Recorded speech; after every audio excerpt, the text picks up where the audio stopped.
Arnie! Arnie, réveille-toi! Il y a une tornade géante qui se précipite vers ta maison. Dépêche-toi, cours! Tu dois sortir dans la rue et être à l'air libre. Bien joué.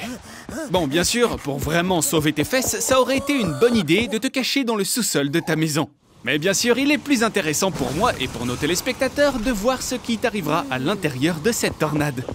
T'es prêt? Et c'est parti! Alors il y a quoi à l'intérieur? La largeur de l'entonnoir des plus grandes tornades peut atteindre 1500 mètres. Tu seras exactement là où ça tourne. Chaque année, aux États-Unis, environ 1000 tornades se forment. Et parmi elles, seulement quelques-unes sont vraiment gigantesques.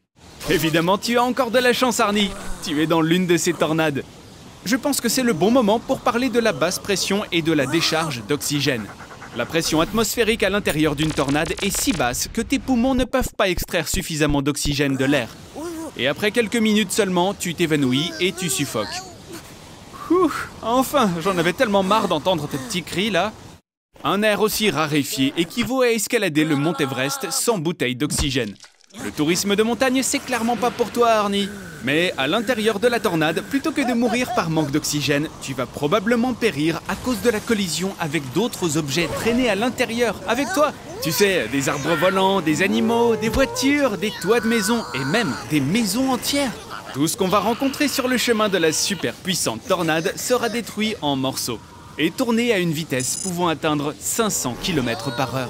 Et même si tu imagines que, par miracle, tu peux éviter ces collisions avec tous ces débris, et si une bouteille d'oxygène n'est pas un souci, et que tu survis d'une manière ou d'une autre à l'intérieur de la tornade, eh bien, n'oublie pas. La tornade va se terminer tôt ou tard. Et donc, l'entonnoir va te laisser partir, et tu tomberas d'une certaine hauteur. Détends-toi, t'es au milieu de l'océan sans personne pour te déranger. Il n'y a pas d'âme dans un rayon de 100 km à la ronde. Ne pleure pas, je vais t'aider à survivre, petit con. Écoute attentivement et souviens-toi de tout ce que je vais te dire. Tout d'abord, il faut absolument trouver de l'eau potable. La façon la plus simple est de lécher les gouttes de rosée qui s'accumulent sur le radeau. Pas ça, Arnie! C'est de la merde d'oiseau. Hélas, le nombre de ces gouttes de rosée sont trop petites pour que tu puisses survivre assez longtemps. Un moyen plus difficile consiste à trouver une sorte de réservoir pour recueillir l'eau de pluie. Mais tu pourrais mourir avant qu'il ne pleuve. Alors passons à la troisième méthode et la plus difficile. Arnold est trop stupide pour y arriver, mais vous, cher public, écoutez. À partir de 2 conteneurs, un sac et un poids, vous pouvez construire un distillateur d'eau.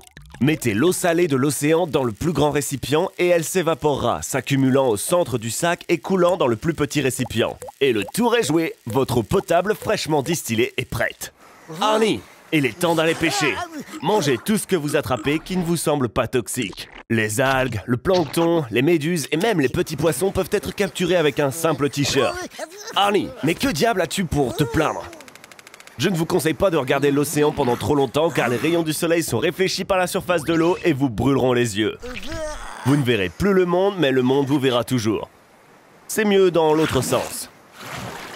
Arnie, tu devrais construire un auvent sur le radeau pour te protéger des rayons UV. Le choc thermique en pleine mer est une garantie de mort. Mais cependant, une tempête arrive bien avant que le soleil ne commence à vous menacer. Pour empêcher le radeau de se renverser, placez tous les objets lourds au centre et priez Poséidon pour avoir pitié. Félicitations, t'as survécu à la tempête. Mais encore, il reste le problème de trouver des terres. Vous savez, j'ai oublié de vous dire. Arnie, tu es sur le point de t'éloigner de la Terre dans l'océan du monde entier. Point Nemo. L'établissement humain le plus proche est à 400 km, à celle de la Station spatiale internationale. C'est le mouvement soudain des plaques tectoniques qui provoque les vagues. Les fonds marins se soulèvent de plusieurs mètres et créent ainsi les vagues meurtrières du tsunami. À présent, on se trouve au Portugal. C'est ici que se forment les plus hautes vagues du monde. C'est un peu comme un guépard, mais dans le monde des vagues, parce que sa vitesse a déjà atteint presque 100 km à l'heure. Un surfeur hawaïen s'est déjà fait une vague de 24 mètres ici. Et pour cela, il est entré dans le livre Guinness des records. Tu as déjà entendu parler des vagues meurtrières. Il s'agit d'une seule vague qui peut aller de 25 à 30 mètres de haut et qui ne peut même pas être vue, même d'un bateau. Elles peuvent apparaître d'une manière très soudaine et de façon imperceptible. Il y a donc très peu de temps pour sauver l'équipage d'un navire. Ces vagues tueuses peuvent couler un navire d'un seul coup. Même Conor McGregor pourrait envier un tel sort. La plus grande vague jamais enregistrée s'est formée en 1958 dans la baie de Lituya, en Alaska. La vague a atteint une hauteur de 30 mètres et a recouvert les montagnes qui s'approchaient de la baie. En conséquence, toute la végétation jusqu'à une altitude de 520 mètres au-dessus du niveau de la mer a été détruite. Ça correspond à une hauteur de 5 statues de la Liberté et demie. Sur un rivage, la nature elle-même laisse présager l'approche d'un tsunami. Les animaux sentent venir la catastrophe et commencent à se précipiter quelque part ou à se comporter de façon étrange. Les oiseaux forment des bandes et s'envolent. Si tu es sur la terre ferme, monte dans une voiture, sur un vélo, cours! Ou demande au moins à un King Kong de t'aider. Il est conseillé de se rendre à une hauteur de 35-40 mètres au-dessus du niveau de la mer. Tiens Arnold, t'as plutôt intérêt à te rendre au dernier étage de l'Empire State Building. La hauteur de ce gratte-ciel est de 102 étages, ce qui représente 280 mètres. L'ascenseur monte à une vitesse de 213 mètres par minute. Donc tu as certainement le temps. Oh, ouais, ça aussi c'est possible. Ne me dis rien. C'est un burrito fait maison. Tu l'as préparé pour les astronautes? La fusée s'est amarrée avec succès à la SSI. Prépare-toi. Pour ouvrir la porte, tu dois appuyer sur le bouton vert. Dans 3, 2, 1... Le bouton vert! Arnold! Vert! J'ai un doute sur le fait que les astronautes vont se précipiter à ta rescousse, après ce que tu as fait avec la nourriture. T'as assez d'air pour 8 heures. D'une manière ou d'une autre, tu vas devoir te rendre à la SSI par toi-même. Remuer ton corps ne servira à rien. Même si tu cours comme Sonic le hérisson, ton corps restera ici même. Donc, voici de véritables conseils pour bouger dans l'espace. La première option est d'utiliser l'air de ton réservoir d'oxygène. Dans ce tube, l'air circule à une vitesse de 50 km par seconde. Ce type d'énergie, en seulement 60 secondes, t'enverra à 3 km d'ici. Mais cela réduira significativement votre réservoir d'air. Donc, passons à la seconde option. Le burrito. Tu l'as emballé dans de l'aluminium. L'aluminium est un excellent réflecteur. Si tu fais une petite voile avec la feuille, les particules de lumière réfléchiront dessus. Cela te donnera un élan te permettant de bouger à travers l'espace. Tu as entendu ce que je viens de te dire sur la voile? Fils de poubelle. Ouh, on peut se servir de ça aussi. Les gaz sortent du corps humain à une vitesse de 3 mètres par seconde. Ils peuvent remplir un ballon entier en un jour. Vous avez juste à trouver un moyen de les laisser sortir. Arnold, que fais-tu?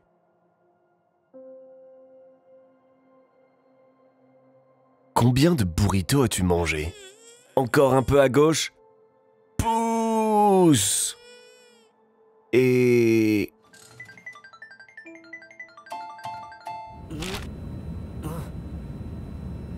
Êtes-vous surpris que vous soyez le seul passager à bord? Ce Boeing 767 appartient à la compagnie aérienne la plus dangereuse au monde, Camer. Juste après la création de la société en 2003, l'un de ces appareils a quitté la piste lors de l'atterrissage. Les passagers ont subi de nombreuses blessures, mais heureusement, ont tous survécu. Puis, encore une fois, après un certain temps, l'un de ces avions a disparu du radar une demi-heure avant l'atterrissage. Après 2 jours de recherche, il a été retrouvé. S'était écrasé dans une montagne. Et sur 104 personnes à bord, seuls les microbes ont survécu. Règle numéro 1 sur un avion, attachez toujours votre ceinture. La densité de l'air change constamment, imaginez ceci. C'est l'été, vous survolez un champ avec une brise chaude qui souffle sur l'avion. Puis soudain, le champ se termine et vous commencez à survoler un lac froid. Les vents chauds cessent soudainement d'influencer l'avion et vous commencez à... La turbulence va simplement secouer l'avion et peut-être le faire tomber de 3 mètres. Et tout cela se produit à une vitesse de 800 km/h. Et si votre ceinture n'est pas bouclée pendant une soudaine charge de 2G, vous êtes foutu. Chaque collision avec votre siège ou l'avion vous cassera les côtes, vous tordra les bras, vous brisera le crâne. Et ensuite, merde. Le gaz rare qui s'échappe du moteur attire la foudre plus fortement que n'importe quoi sur Terre. Mais le plus intéressant est que les gros avions créent souvent eux-mêmes des éclairs.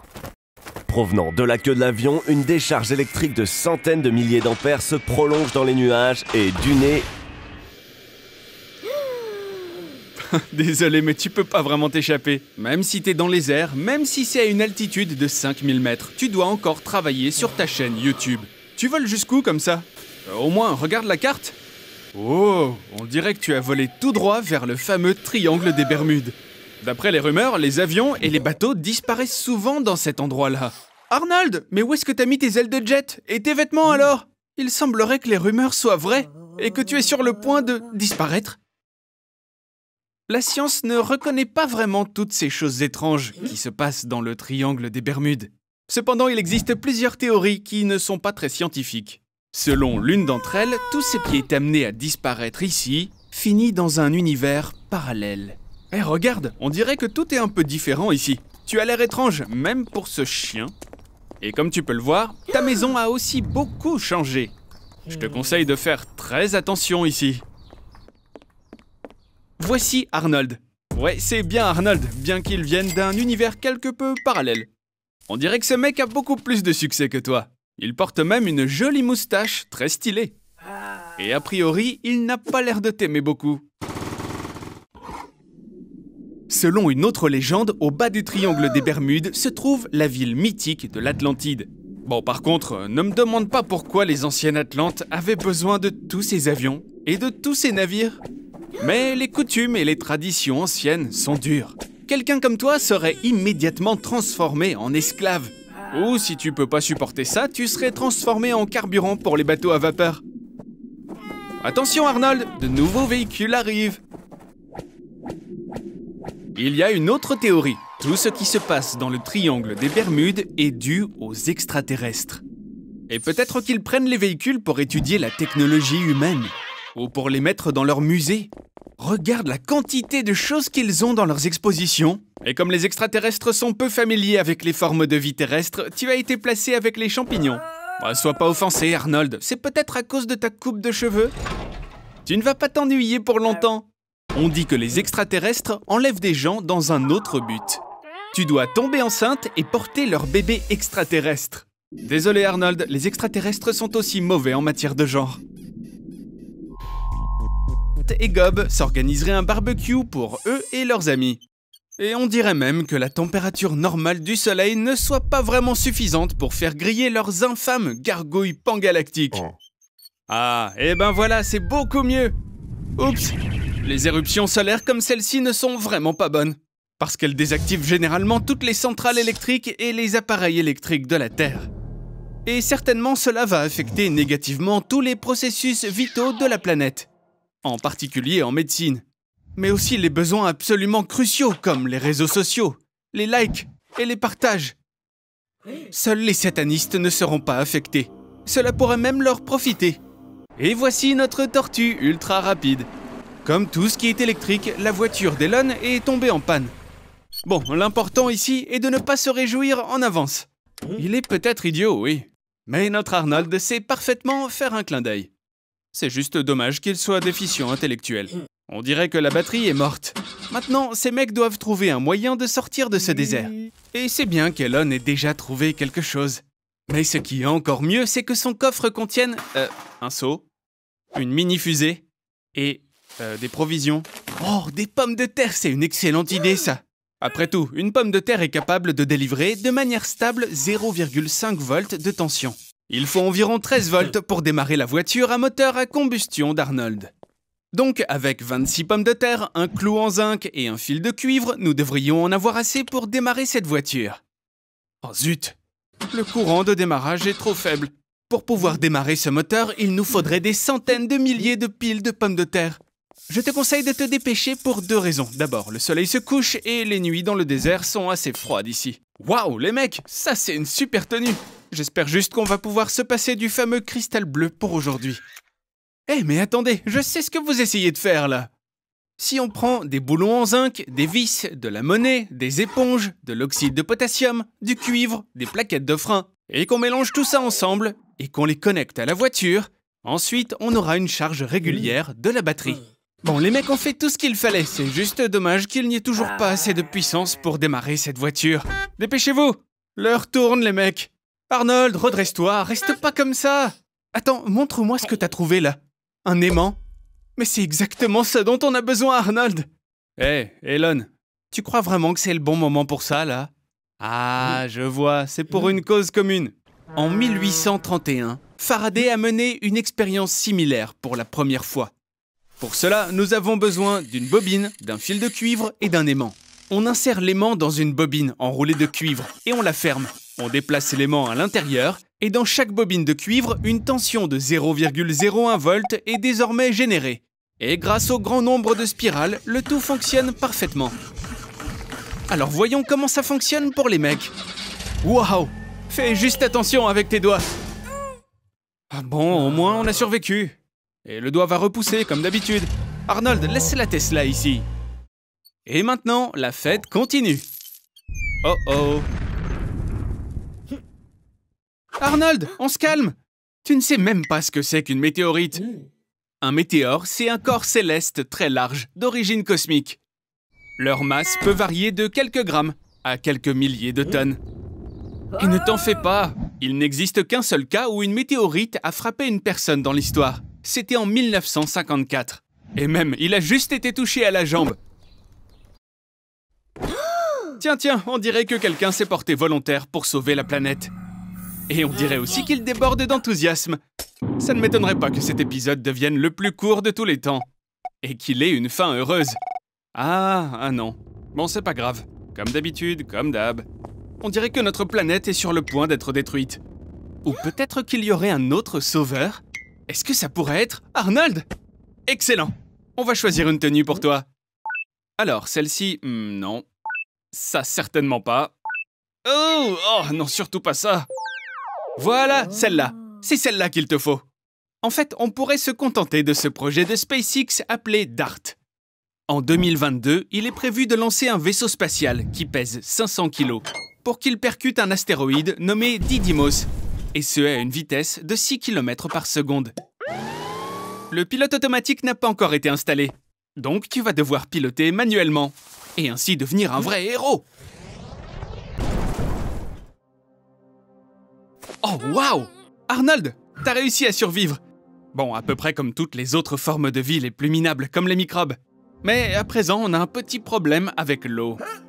Après qu'une météorite de 100 km de diamètre ait frappé la Terre, l'onde de choc a détruit presque toute vie, sur un rayon de 100 000 km² autour. Il y a eu une énorme libération de soufre, et la poussière et les cendres de toute cette destruction se sont élevées dans la haute atmosphère, et ont bloqué l'accès aux rayons du soleil. Tu dois avoir faim. C'est bien que tu aies gardé ta nourriture spatiale dans la fusée. Y avait pas de nourriture? Oh, ça c'est terrible. Parce qu'il n'y a plus de nourriture sur Terre non plus. Arnold! Arnold! Réveille-toi, j'ai une surprise pour toi. Tu sais que, bien sûr, je suis ton allié dans la lutte contre ta phobie sociale. Alors, tu sais quoi? J'ai décidé de t'aider en t'éloignant encore plus des gens. Plus précisément, au sommet du mont Everest. L'autre nom de la montagne est Chomolungma, et c'est le point le plus haut de la planète Terre. Au fait, je te dis ça en passant, mais tu me dois 50 000 $. C'est le prix moyen pour pouvoir faire une expédition par ici. Pour survivre au sommet, il faut un équipement de haut niveau. Après tout, c'est vrai qu'il y a très peu d'oxygène. Et il fait extrêmement froid. Descends, vite! Au moins 1 kilomètre. Dépêche-toi, Arnold, mais avance aussi lentement que possible. La quantité d'oxygène n'est qu'à 1/3 de sa normale ici. Essaie d'économiser ton énergie. Le manque d'air entraîne une mauvaise perception du temps par le cerveau. Alors tu vois, grimper seulement 5 mètres en 3 heures me semble un tout petit peu trop lent. Heureusement, le vent au sommet atteint 200 mètres par seconde et il peut nous aider. Tu peux voler sur 8 km en seulement 3 minutes. Mais attention, les sommets pourraient te gêner. Bon, t'as de la chance, t'es tombé dans les ordures. Les touristes qui viennent découvrir l'Everest laissent tellement d'ordures sur la montagne que le gouvernement paye 2 $ pour chaque kilo d'ordures ramassées. Je vois que t'es en train d'essayer de me rembourser mes 50 000 $. Arnold, essaye de ne pas respirer autant. À une température de moins 60 degrés Celsius, tes poumons vont commencer à se dessécher. La toux provoquée par la montagne est si mauvaise qu'elle peut même te briser les côtes. Je suis vraiment désolé, Arnold, mais les alpinistes ne peuvent pas retirer les cadavres de l'Everest. C'est impossible. De plus, les cadavres sont utilisés comme repères de hauteur sur les sommets. Eh bien, Arnold, au moins tu as trouvé quelque chose d'utile à faire. Dis-moi, je vois que t'es vraiment heureux d'être ici, mon pote. Surtout après avoir enduré un froid aussi intense. Je pense que t'en profites même peut-être un tout petit peu trop là. Salut Arnold! On dirait que t'as commencé à avoir quelques hallucinations à cause du manque d'oxygène et que quelqu'un t'a amené au feu de camp. Bon, je suis plutôt content que tu te sois réveillé, mais il y a encore environ 6 km à faire devant nous. Malheureusement, je ne pense vraiment pas que tu aies encore la force de rentrer chez toi. Ah mais attends, Arnold, j'ai une idée! Tu peux tenter de répéter l'exploit de Marco Siffredi. C'était en 2001. Ce mec a réussi à descendre le Mont Everest sur un snowboard. Je crois en toi, Arnold.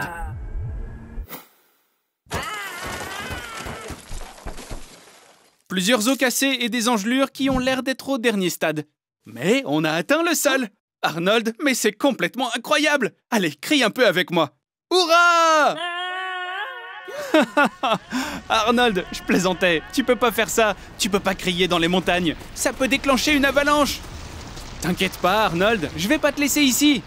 Tu sais que tu me dois toujours 50 000 $, hein? Arnold, allez! C'est pas juste. Ok, je vais chercher une pelle. Non, ne fais pas ça, Arnold! Tu ne gagneras pas plus de temps. Et en plus, c'est vraiment dangereux. Tu ferais bien de me remercier, Arnie. C'est moi qui viens de sauver la peau de tes fesses en arrêtant le temps. Exactement comme ils le font dans les dessins animés. Alors, qu'est-ce que tu ferais en premier dans une telle situation? Peut-être que tu irais fouiller dans les archives du Pentagone pour découvrir si Armstrong est vraiment allé sur la Lune. Ou peut-être que tu oserais enfin embrasser Suzy. Oh! Bon, l'essentiel est de ne pas finir au Japon. Ils adorent arrêter le temps. Je veux dire, vraiment, ils adorent ça. Sur le plan physique, si le temps s'arrête, alors tout s'arrête. Pas besoin d'être mathématicien pour comprendre que le temps est une des composantes de la vitesse et de la distance. Si l'une des valeurs est nulle, alors toutes les autres seront également nulles. À présent, en avant pour l'aventure. Oups! Les particules de lumière et les photons se sont également arrêtés. Par conséquent, la capacité de distinguer quoi que ce soit avec ta vue a disparu. Et tu ne pourras plus boire d'eau. Tout est gelé. Voici un autre fait intéressant. Un flux de lumière qui a quitté la Terre il y a 65 millions d'années se trouve maintenant à 65 millions d'années-lumière. Et quelqu'un avec un grand télescope pointé droit sur la Terre peut maintenant voir les dinosaures. Mais je suggère que nous revenions à la réalité, Arnold. Quelle belle journée, n'est-ce pas? Qu'est-ce qui pourrait bien gâcher ça? Eh bien, qu'est-ce qui se passerait si la Terre s'arrêtait soudainement de tourner? En raison de l'inertie, tous les objets voleront vers l'est, atteignant une vitesse de plus de 1500 km/h. De plus, les perturbations atmosphériques créeront des vents très violents. Mais en même temps, n'oublie pas que la gravité de la Terre restera la même. L'élan des océans et des mers créera des tsunamis géants, absorbant 27 km de terre par minute. Une journée complète durera désormais une année entière, car la Terre, à une vitesse de 29,78 km par seconde, effectue un tour complet autour du Soleil. La journée du lever au coucher du Soleil durera 6 mois sous le soleil chaud et brûlant. Les 6 mois restants seront des mois de nuit, avec des températures négatives de moins 55 degrés. La Terre étant arrêtée, ses forces centrifuges créeront de hautes collines à l'équateur. Plus tard, elles disparaîtront, laissant un solide continent annulaire à l'équateur, séparant deux gigantesques océans. Mais la pire chose qui se produira sera due à l'arrêt de la rotation du noyau de la Terre. Après tout, c'est cette grande sphère de métal en fusion qui, par sa rotation, génère le champ magnétique de la Terre. Le champ magnétique protège la planète des radiations. Donc, à partir de maintenant, il est mortellement dangereux d'être à la surface. Arnold, c'est pas possible, t'es une vraie poule mouillée quand il s'agit de survivre aux catastrophes. Tu dois trouver un abri. Je te suggère de te déplacer vers l'équateur, là où c'est le plus sûr. Dépêche-toi, Arnold, tu peux prendre le dernier bus pour les catacombes. Maintenant, tout le monde s'est déplacé sous la surface de la Terre. Ne t'inquiète pas, ce sont de vraies villes avec une bonne sécurité. On peut même y cultiver de la nourriture. Quelle aventure, Arnold! La population de la Terre a atteint son maximum et les habitants sont obligés de quitter la planète. Et voici ce qui arrive quand on appuie sur le bouton snooze 10 fois d'affilée. On finit par louper l'évacuation générale de toute la planète. Allez, Arnold, remets-toi, ne te mets pas dans tous tes états comme ça. Les gens ont laissé tout un tas de trucs vraiment cool derrière eux. Alors, qu'est-ce que tu vas faire en premier? Oh, vraiment? Un énorme burger? Et les voitures super cool alors? Et cette opportunité de vivre dans l'appartement de Trump? Fais un truc cool, bon sang! Waouh! Arnie, là, tu es un vrai héros. Libérer tous les animaux du zoo, ça c'est sacrément noble. Ça vaut bien un petit like, non les amis? Mais qu'en est-il des animaux de compagnie? Il y a 500 millions de chats et autant de chiens sur Terre. Et une fois libres, ils deviennent la proie des prédateurs. Mais assez parlé de choses tristes parce que toute la planète est ouverte aux affaires! Mais oui, les montagnes russes les plus incroyables! Celle-ci a une accélération de 206 km à l'heure et tu vas tomber d'une hauteur de 127 mètres. Arnold, avant, on ne te laissait pas passer à cause de ta taille. Mais maintenant, il n'y a pas de problème. On dirait que ça n'a pas l'air aussi amusant que ça. Sans l'humanité, l'électricité va disparaître progressivement. Les batteries au lithium se déchargent d'elles-mêmes au bout de 7 ans. Et tu peux oublier l'énergie solaire au bout d'une vingtaine d'années, lorsque le dernier panneau tombe en panne. Et les centrales nucléaires, dans quelques décennies, s'arrêteront pour toujours, sans l'aide de l'humanité. Arnold, sors de là! Si t'es blessé, tu pourras même pas appeler les secours. Cette fois, t'en as eu de la chance. Comme tu peux le constater, le problème des déchets ne va pas se régler tout seul. Le plastique et le verre ne se décomposeront qu'à la suite de 7 ans jusqu'à plus de 1000 ans. Et ça ne va faire qu'empirer. Arnold, tu as survécu? Je vois que la vie primitive te convient mieux que la vie civilisée, dis-moi. C'est vrai que vivre en ville devient dangereux. Je te conseille de trouver un autre endroit où vivre. Un avion? Arnold, tu te moques de moi ou quoi? Enfin, je suppose que ces milliers d'heures passées à jouer au simulateur de vol de Microsoft ont vraiment porté leurs fruits. Oh, Arnold, regarde! Il y a une fusée sur Terre! Dépêche-toi! Arnold, je voudrais pas te contrarier, mais tu sais le lion que t'as libéré du zoo, il est dans l'avion juste derrière toi! Bon voyage, Arnold!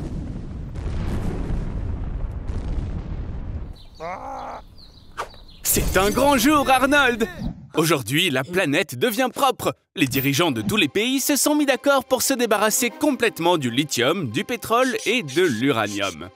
Maintenant, plus rien ne peut menacer l'environnement. Mais, comment on va faire pour avoir de l'énergie sans combustible fossile? Les humains utilisent 150 pétawattheures d'énergie chaque année. Pour en produire autant, il faudrait 200 milliards de panneaux solaires, couvrant une surface de 3,7 millions de pieds carrés, 344 milliards de mètres carrés, ou 3,7% de la superficie du Sahara. Si tout le désert était recouvert de panneaux, on obtiendrait 27 fois plus d'énergie qu'on en a besoin. Seulement, il y a un mais. Cela coûterait 5 quadrillions de dollars.